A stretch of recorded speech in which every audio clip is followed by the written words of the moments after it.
So this piece, if you don't have a pen and paper now, I'm going to ask you to actually make sure that you have that readily available to start making some notes. But identifying what your strengths are and actually focusing on them is really important part of your strategy.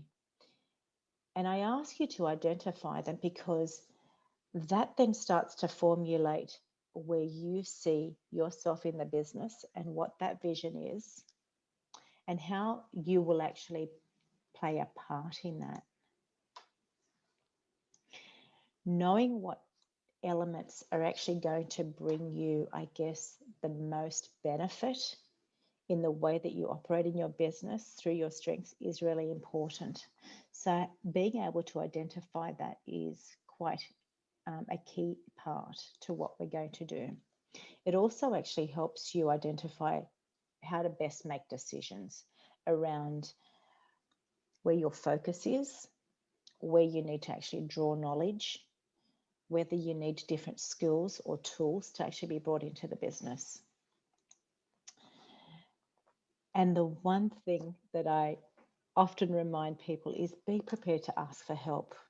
Sometimes actually that piece of help is going to save you an enormous amount of time. But as people, we tend to hold back in asking for help because we don't want to impose on other people, or we don't want to be seen as not knowing. But if you're not prepared to actually put your hand up and go, well, actually, can I just pick your brain for a minute, or take it to another level and actually get support from somebody that has either walked the path that you're about to or has got the experience, then you may find yourself in almost a treadmill sort of situation where you're just, on that track or running on the spot, so to speak. So make a note of these 3 different columns and actually put them up side by side. So 2 of them are actually going to identify key strengths, or actually all of them will identify strengths. But this first one is really important for you to identify what strengths do you think that you have that's really relevant to your business.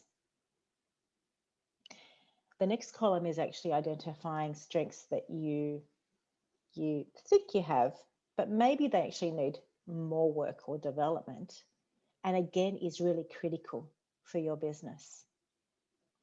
And the third one, and this is really important, guys, is identify your strengths, but be really honest. Is it relevant for your business today? Because you need to actually keep that very separate to your focal point, which is what's relevant right now. The reason why I ask you to do this is because we're going to break it down a little bit further. When you can identify whether you have a strength that's very relevant for what you're doing right now, I'm going to ask you to focus on how you can, in fact, make that, I guess, bring you the optimum outcome. Because you focusing on that is going to actually enable you to keep driving further. There are going to be parts of your business that you do have strengths, but they are not your biggest strengths, and they are very relevant for your business. So you have to determine your time and how that's best spent. So you can actually keep developing those strengths, or you could perhaps outsource that. And just remember that your time is valuable. You need to put a monetary amount on that.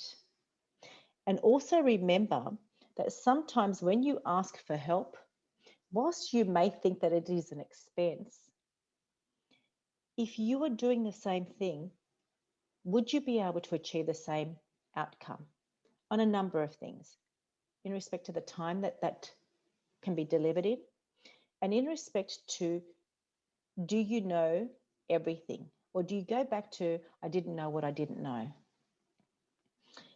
And then that last column, you may have these incredible strengths, but they're really not relevant for your business. So you need to be conscious of those and continuously set them aside, because it's not going to serve you any benefit by focusing on those strengths, because it's not relevant to your business. Now, as you go along, you'll actually be perhaps shifting those strengths in your column. And as your business grows, you may need to realign them even further.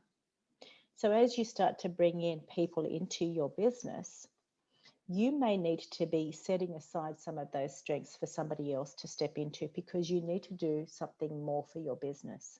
And the one thing that happens is that when you're starting off quite small, you are the jack of all trades. But as you start to build that business, you really need to be spending a little bit more time focusing from the outside. So, not working in the business, you may need to develop other people to do certain parts of that business. And you to sit back and think about that vision, that end goal, how to actually grow your business, because that's more important. And that has to come from you.